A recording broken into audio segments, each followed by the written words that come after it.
Welcome into SportsZone All Access. Grant Sweeter, Kelsey Dennehy at the KELOLAND Plus desk down here in our newsroom as we get ready to talk about a lot of sports here on this Wednesday, September the 10th. And Kelsey, we've got a good array of sports today, including a couple of summer sports that are nearing the end of their season that we get a chance to talk about too, and mix that in with the football that we have to go with today. Yeah, a little postseason action, which is always exciting, so it'll be a good one.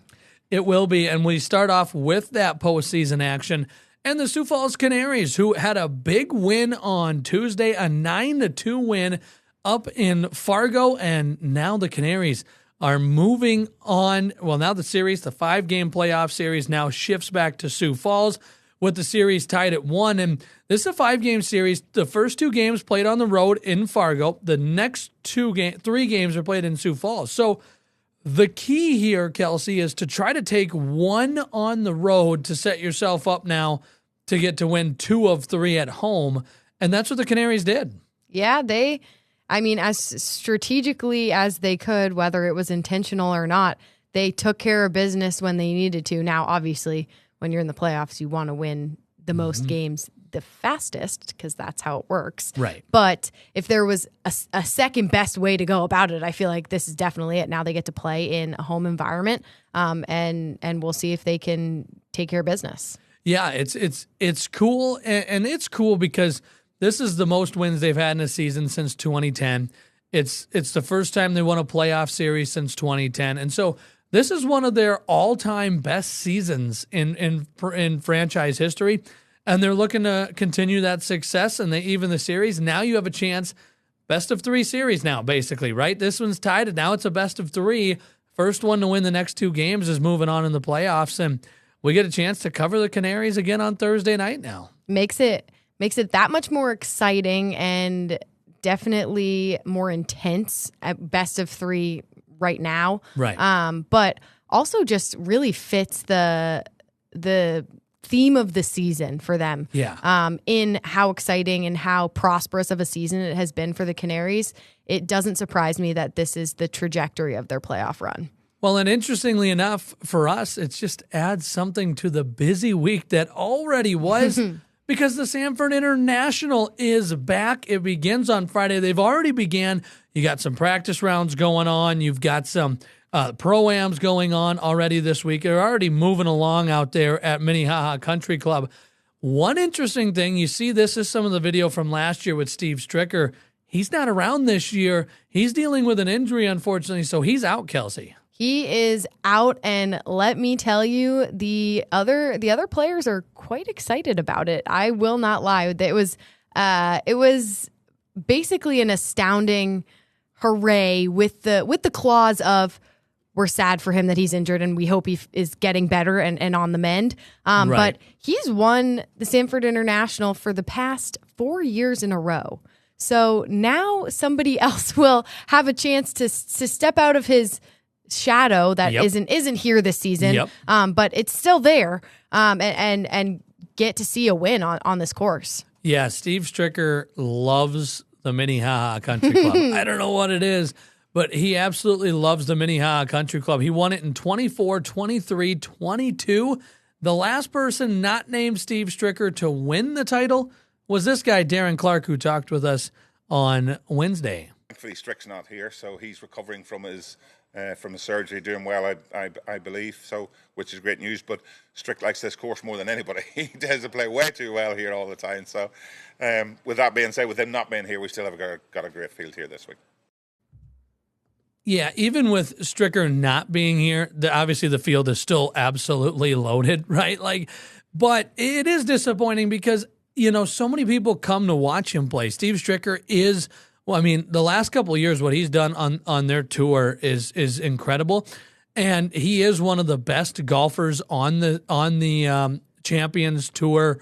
And it's unfortunate because this is a guy that won the first ever Sanford International in 2018. Then Rocco Mediate won it. Miguel Angel Jimenez won it in 2020. Then Darren Clark. So we saw 4 different champs in 4 years. than 3 straight years of Steve Stricker. So, yeah, I mean, like Darren Clark said, they're just happy he's not here because this is his course, apparently. He loves playing here. It is 100%, and the Stricker dynasty, or so to speak, is coming to an end, whether he likes it or not, because he's not here to compete. Unfortunately. Right. But the conversation also was about how you can't win at Minnehaha Country Club without being as good as he is. Right. And with the skill that he is or has. So there was definitely some conversation about the field, but also just about what a great athlete he is. And that he definitely, while he is missed, they are looking forward to crowning a new champion this year. It's for sure. And whenever a guy, I don't think people realize how hard it is to win at a place. You know, everyone's like, oh, he's a defending champ. We got to go get him. He likes playing here. Oh, now he's the 2-time. Now he's the 3-time. He's got a target on his back when he comes to Sioux Falls, and he's still been able to perform each year to win 3 in a row. That's not easy to do.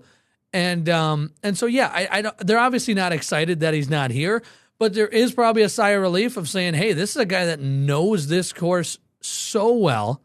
And fun fact, I actually played 1 hole with Steve Stricker when we were playing in the media tournament a couple years ago. We had just teed off, and I hit a driver off the box, and all of a sudden this guy goes, hey, can I play with you? And we turn around, it's Steve Stricker, and we're like, yes, you can absolutely play with us. Now, he only hit a hybrid, and so I technically hit it further than he did using a bigger club, but whatever. Right. Okay. Whatever. So I still hold that little advantage. things. I mean, I'm 30 years younger than him and used a bigger club, but hey, I outdrove him. Yeah. So got that going for me. All right, let's move to football now. And it's a big name game. The Dakota Bowl returns this Saturday as O'Gorman takes on Brandon Valley. It's a ranked matchup. Number 4 O'Gorman, number 2 Brandon Valley. And this is a game that I think, Kelsey, we would have circled whether it was in Brandon or Sioux Falls or wherever.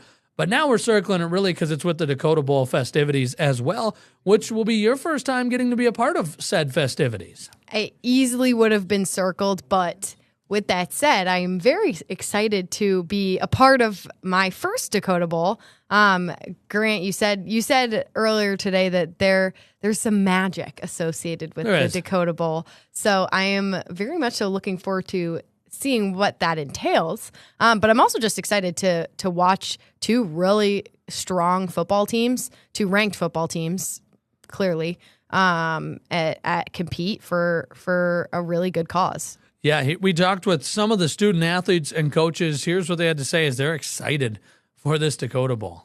The Dakota Bowl is awesome. You know, it's the biggest game for us, basically, huge fundraiser, and it's always a great game. We always play someone who is good competition, and Brandon, with especially the run game, it'll be really fun. Yeah, it'll be really fun. And, you know, the Dakota Bowl magic that I referred to is it just seems like no matter the competition of who's playing, O'Gorman's always in that game. And, you know, I'll never forget the Dakota Bowl that I remember the most was a few years ago. They played Roosevelt in the Dakota Bowl. It was scheduled for a Saturday night, and they never started the game, right? They pushed it back. It was 8, it was 9, it was 10, and lightning weather came through. I think there were tornadoes like a half hour south of Sioux Falls. Worst possible circumstance. Right, and so finally they said, hey, we're going to postpone it to Monday. Monday, they play it on an afternoon. They play the first half of the game. I tweeted, we were doing the game live. I tweeted how weather's perfect. Out of nowhere, this thunderstorm comes through at halftime and moves the Dakota Bowl to Tuesday. So it was 3 days, actually, that we covered the Dakota Bowl. It's a unique game, and you know they do fireworks. They've had some parachuters come in before the game. Like, they go all out, and it's a huge fundraiser for O'Gorman, too. It's really exciting for those guys to be able to play in such a high stakes environment where there's a huge crowd. They have the animatronics and the whole 9 yards, and so it gives them a larger than life experience to see if they can bring their best game. Yeah, it'll be exciting. Big game coming up. You can watch it live. Kelsey and I will be at the game and on the call Saturday at 7 o'clock on Kelo Extra, KELOLAND Plus, and KELOLAND.com. Well, we're going to step aside. We're going to talk about SDSU and USD and look at some trends that we're seeing with players and units and stuff like that. We'll do that when we come back to SportsZone All Access.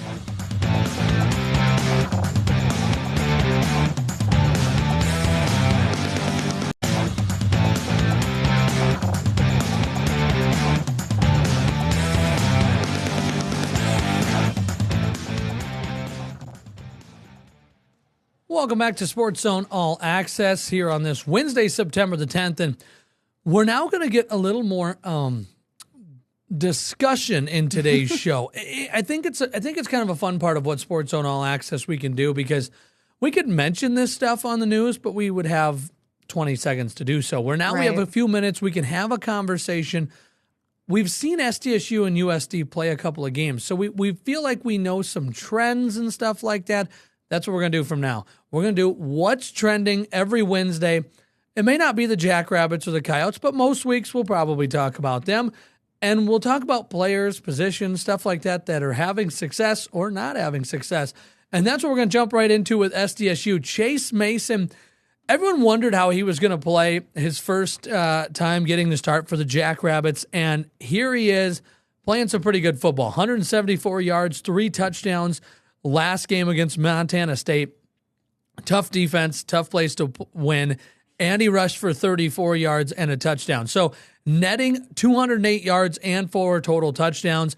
Obviously, Chase Mason is figuring it out. He doesn't have to play perfect. He's just got to find a way to score some touchdowns, and that's what he did. For sure. And I love this trend segment because now for you guys as viewers, you can see these trends and let us know what you're seeing, but also look out for them in the next game. And Chase Mason obviously is somebody who has a lot of eyes on him already as the new QB1 for the Jackrabbits. But I think something that we've talked a lot about Chase Mason and his start to the season and how challenging it has been with their strength of schedule. Yeah, correct. But I think it's also important. He's trending up in just general improvement. Yeah, obviously. We're talking, right, obviously. And they won both games, but he was sacked 7 times against Sacramento State. Right. He was only sacked 4 times against Montana State. And so to see such a stark improvement in such a short amount of time, A, B, against another higher ranked team is really promising. So I think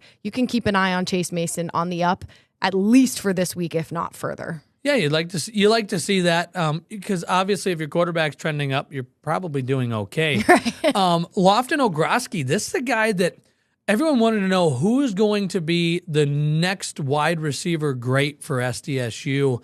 And this guy's answering it. This is a sophomore wide receiver out of Coon Rapids, Minnesota. He went for 125, 12 catches, 2 touchdowns in the win. And then to couple that with the 2 tight end, Braden Delahoyd played just a handful of snaps, had 1 catch for 25 yards and a touchdown. So both of them in different capacities, right? I don't think many people had Delahoyd being the guy that scored the winning touchdown, but he was.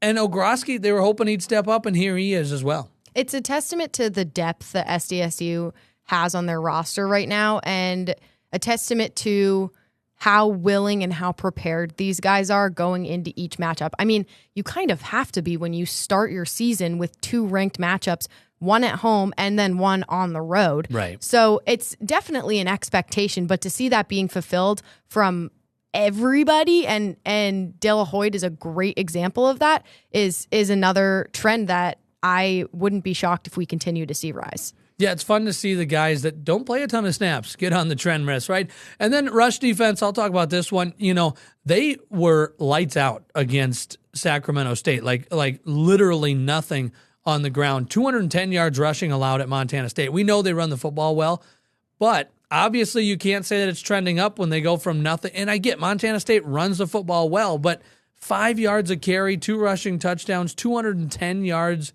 gained. That rushing attack got beat up a little bit, and so we'll see how they adjust as they get ready to take on Drake this week. Turning to USD now, and there's some trends here. Strong starts, man. They came out firing again against Lamar. Came out, got 10 points right away, led 10-0, and then really struggled from there, right? They had a great start against Iowa State, got into a 7-7 ball game, and then never scored again. So, and against Lamar, only scored 3 points. So right now, fast starts are working for the Coyotes, but they're struggling after that. I mean, you can see it on our graphic right there. Consistency for them is down. I mean, it's automatically it's going to be down when you start the season 0-2. Right. But it's also expected that you lose your first game, you're going to come back fiery and ready to go. So the strong start against Lamar is not necessarily unexpected. What was unexpected was them not being able to find a rhythm throughout the rest of the game. Yeah. And so that is something that they're very clearly going to need to fix in order to find those big wins and stay ranked. Well, and then these next two go hand in hand. Matt Walsh, defensive back, had 10 tackles last game, a half a sack, and an interception. And like I said, that goes hand in hand with the fact that he was part of the pass defense, which only gave up 65 yards passing. Now, I get Iowa State's much better. Iowa State had a 60-yard pass on the first play of the game, and Lamar barely passed for more than that. So credit to the pass defense to get that shored up, but it goes down to, again, that consistency's got to be better. They've got to find a way to play all four quarters, right? In their first quarters, they're playing pretty well so far. Even with Iowa State on the schedule, their first quarter numbers look pretty good. They're not looking really good after that. Obviously, getting outscored the other day by Lamar 17-3 after the first quarter. Well, and here's the thing too. We were just talking about this, but we can't necessarily put Lamar in a different column anymore. Last week we were saying, well, they're not as good a football team, and they're neither is as good a football team as Iowa State. Right. But Lamar came in there ready to go, and they beat USD. And so you can't really do that each one half does the other anymore, because it doesn't apply. It's not applicable. And so I think the pass defense is definitely a positive trend. Yep. But it's more back positives. in that mix of consistency again, where you have to finish, and we'll be looking for USD to do that in the coming weeks. Yeah, they play Northern Colorado at home finally, their first home game of the season. That's on Saturday. We're going to talk about the Minnesota Vikings when we come back to SportsZone All Access.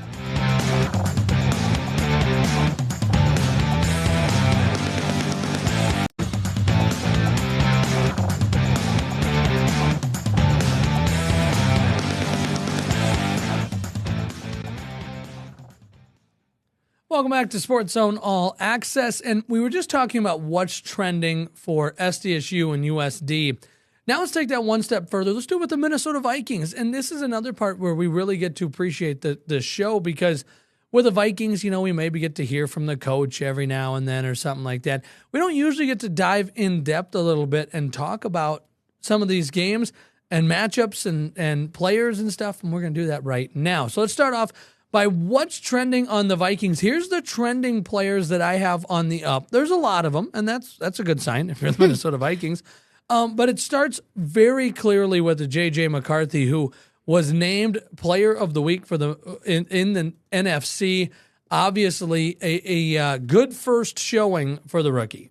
Not even a rookie, but you know what I mean. When you're playing in your first NFL game, that feels rookie-like. It's the same kind of thing. Mm-hmm. I don't know if I would say good first showing. I would say good for. I mean, I guess like the fourth quarter was a good showing. Obviously. And that's what matters, because at the end of the day, all you could see is a W or an L next to the game, and the Vikings found a W because of him. And I think it gives him a lot to build on. Yeah, it does. So I think it makes sense. And I am quite intrigued to see how the rest of the season goes for him.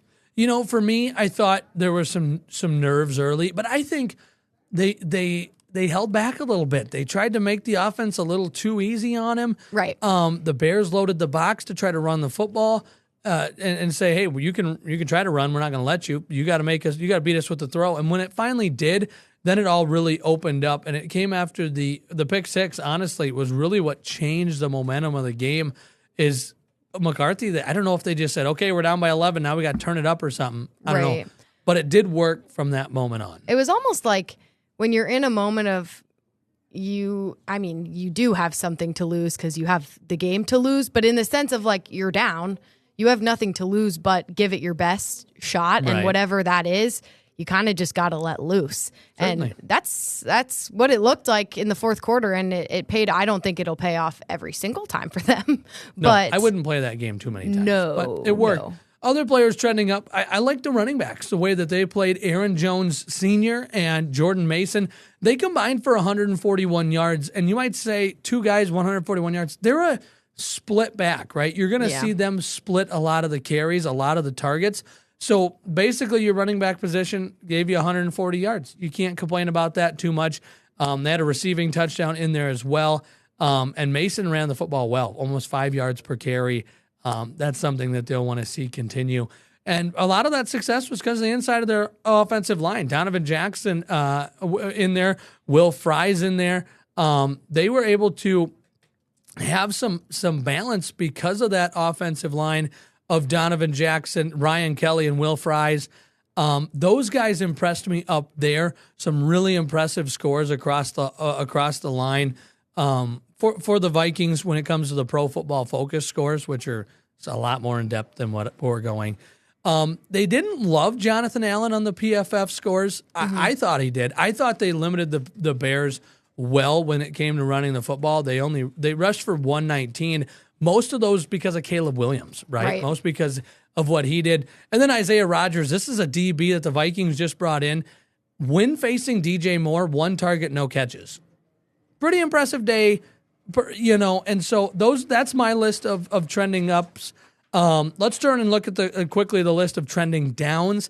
This might be a little bit of a shock to some people, but his Pro Football Focus score was not very good. Justin Jefferson had a couple of drops, only 4 catches, 44 yards. There were a couple of plays I can think of where he dropped the football. The one time he ran a 4-yard route when he didn't even get to the sticks, which should have been a 5-yard route. I thought he and Adam Thielen specifically, I mean, they targeted him once, 1 drop. He had the 2-point conversion. That was it. Right. So I thought the receivers didn't help McCarthy a whole lot today. No, it didn't. It really didn't seem like it. And I think that potentially the first through third quarters might have looked a little bit different if the receivers were stronger. Could help. And so I think it'll be interesting to see what that looks like going forward, because obviously Justin Jefferson, Adam Thielen, they're both veterans. We'll see. I'm intrigued to see. Thielen's not young. No. I don't know if he can create that separation anymore and I think, for the type of routes that O'Connell runs. I don't know that obviously he's getting minutes, but I think the message behind bringing him in was more of having that veteran voice and that leadership. I don't know. I think it was to fill the gap for 3 weeks, and then Jordan Addison's going to come back. I mean, we'll see. And I think Jordan Addison is going to help them out a lot when he gets back. Right. But I think just in general, the receivers need to be stronger, because when you have an O-line that is standing on their head, there's not much else you can do if you're trying to pass the ball and the receivers aren't making those catches. Certainly, we'll wrap up our show quickly here today as we're going to talk Dakota Bowl tonight on KELOLAND Sports at 6 and 10. We'll talk about the Sanford International returning, and then we'll also talk with the Vikings, who are preparing for their first home game. Well, that'll do it for us. Thanks for tuning in to SportsZone All Access.